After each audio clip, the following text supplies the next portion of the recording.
Yo, what is up, guys? It's Pedro here. So the Washington Commanders just signed defensive end TJ Maguranyanga, sorry if I'm mispronouncing that, to their 90-man roster for now. He's part of the International Pathway Program player, maybe Adam Peters' way to try to stop the Tush push, a former rugby player. We'll talk about that in today's video. If you guys are new, make sure to subscribe, hit that like button and that notification bell as well. I tried to pronounce it as well as I could, but the Washington Commanders signed defensive end TJM. We'll start with that. Once I get it down, I'll start to pronounce it like that. But he's a part of the International Pathway Program, and the Washington Commanders get him. So I'm going to talk about what that means in terms of a roster spot, which actually is very beneficial for the Commanders. And I know the title is saying, Adam Peters might have outsmarted the NFL.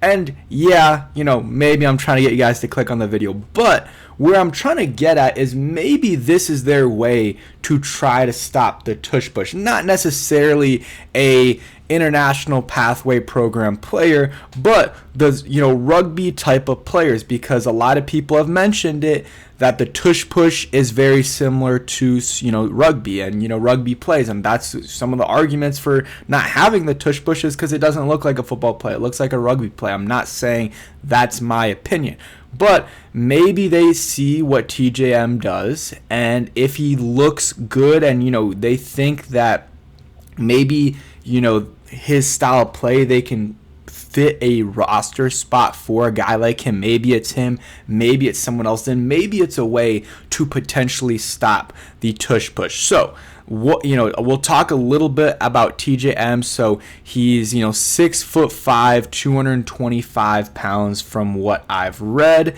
This was the bio. So blah blah blah. He was named as one of the 13 players of the class of 2025. He was born in Zimbabwe, a professional rugby player who most recently played for a French top 14 Union League. He played for the Golden Lions in the under 18 league. If you guys watch rugby, maybe you know more than I do about this. You definitely do, but I don't really know. He was a captain in 2020, and he played for the under 16 team and under 18. So he's pretty young. I believe he's 22 years old, listed as a DN, not super big though, so I don't know exactly what he's gonna play, but the Commanders have options with him. 6'5", 225. Shout out to Ed Oliver, was watching his video. Wasn't able to post it that as early as him.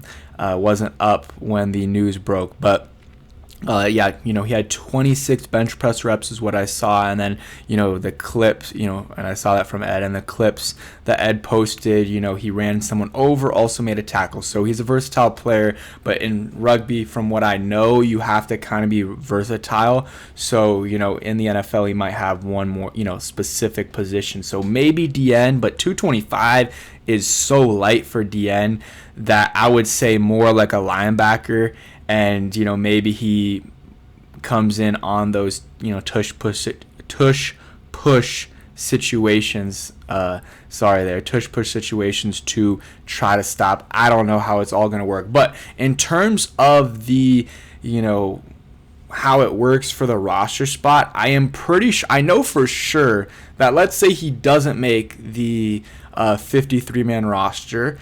Then and they want to keep him on the practice squad, they get to keep him on the practice squad. They get an additional practice squad spot for him. So there's no reason to not keep him. And we're a little bit familiar with, the International Pathway Program with David Bada, who was on the roster for a few years and then ended up making the roster. And then also, I believe that with the 90-man roster, because they have the International Pathway Program, they get an extra player. But in terms of keeping them on the active roster, if you want to keep them on the active roster, obviously you can, but it's going to count as a roster spot. You don't get an extra roster spot for keeping them on the active 53-man roster when the cuts come. So right now they get an extra player, and then if they don't want to keep them and they want to keep them on the practice squad, they get an extra player there. So I do think it's a good definitely a good signing, just to have, and, different type of player that you don't have. A rugby player, maybe he can teach these, players, these defensive ends, these linebackers, maybe some, techniques that might help a little bit more in stopping the Eagles in these, tush push situations that, the Eagles have become so dominant in. They've got to try new things. I mean, Dan Quinn was like, he literally on this tweet, I didn't even realize, I spend more of my time thinking of ways to stop it instead of banning it. So, hey, maybe this is a way to do that.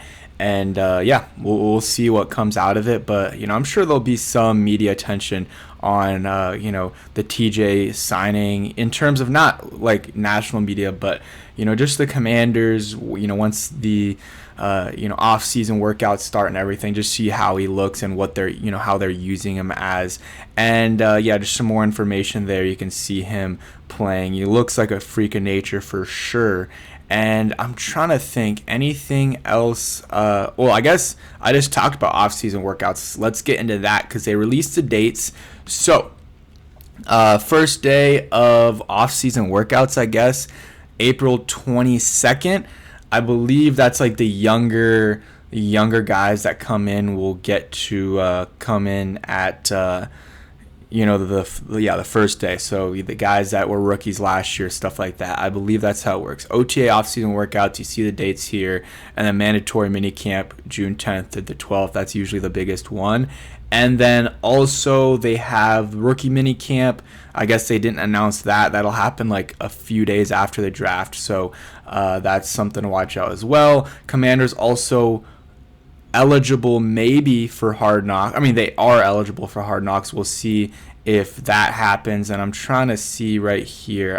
I swear Kime tweeted about it, but I guess not. We'll go to Ben Standick or whatever. But Marshawn Lattimore changed his jersey number, so I talked about that. I guess he did not tweet about it either. I know Kime did. Maybe he just deleted it. But Marshawn Lattimore switching from number 23 to number 2. So I guess none of the beat reporters, at least the ones that I went to, tweeted about it, but I know the Commanders did. But yeah, he's switching from 23 to number 2. So De'Ami Brown had number 2 last year, but he's not here anymore. So Lattimore gets 2. That was his college number, as you guys can see on the screen right now. So cool that he gets to go back to his college number. And I'm trying to think. Yeah, we had the Luke McCaffrey number, or jersey number change at I believe it was announced yesterday, the day before. He went from 12 to 11.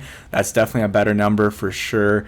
12, not a lot of good receivers that have the number 12. I was talking with my friends yesterday. The one we could name was like Kenny Stills, maybe Allen Robinson. I'm trying to think if Allen Robinson maybe wore 12, but 11, definitely some more successful receivers there. But jersey numbers don't really matter, but I know some people care about it. So if you're trying to buy a Marshawn Lattimore jersey, you got number 2 there. 2 definitely looks better than 23, I would say. But we'll see about Lattimore. I would hold off on buying that jersey until he has a good, healthy, successful season for the Washington Commanders, which I hope happens this year. And then Luke McCaffrey, hope he balls out this year as well. And like we said, the TJ signing, it's nothing really, but it could lead to something in terms of how they try to stop the tush push. Maybe he can help some of these guys out and everything. Hey, maybe I'm sleeping on him. Maybe he makes the 53-man roster. He's an unknown, so we'll see. But I'm excited to watch this whole story play out. So thanks for watching. Hope you guys enjoyed.